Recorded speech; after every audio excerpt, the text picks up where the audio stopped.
lai thai ni August ni sagi tu nia ding pita khat na alian nga aneu guk pan som le khat lungsim tei sin sanin pilwangun nagal pau doi mang pa pen anek tum thei ding azong hom pi hok bangin wak koi koi hi pita khat na alian nga aneu giat pasian lian zo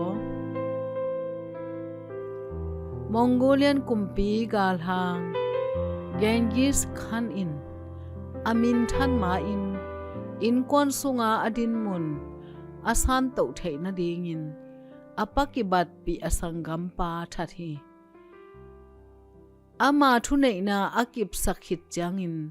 Alexander the Great sanga azaizo gamgi pi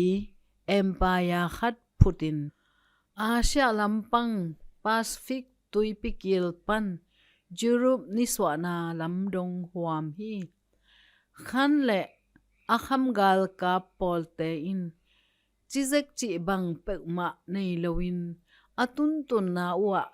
mitha na suksian na vi ve zangu hi asiat ta na ule angong ta na upen leitung tang thu chep te na laka asuk se pen a hi tuni nei te in asiat tat gal kap te sangin aki ta khwai zo inun tak na kha hong zo tho in hong su senuam gal gilo khat ine hi to hangin pi ta in lungsim te sin sanin pilwangun nagal pau doi mang pa pen anek tum thei ding azong hom pi hok bangin awak koi koi hi chi in hong hil phong hi gal pa pen khel pil ma in gal hang lian pi khat bangin ki ta khwaya ei thua nok zo ding sangin hat zo tham hi ai zong in lamet na nei na ding athu a hang lian pi khat omi jonin note sunga om pa pen leitunga om pa sangin lian zo hi chi hi tua note sunga om pa chi pen khasyang tho hingya ta I kha gal pa ki tak na ding zong thu om lo hi khasyang tho ikima kai sak chiangin inun tak na hong zo tho nom pa I sukhak zo lo ding in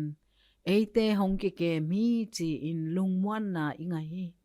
I pasian lian zo hi na khem pewa eite to hongom khom chi in imwang ding nagal pa do na banghunin thuang ngei na hi yam bang chi don to ding na hi yam inna pasiano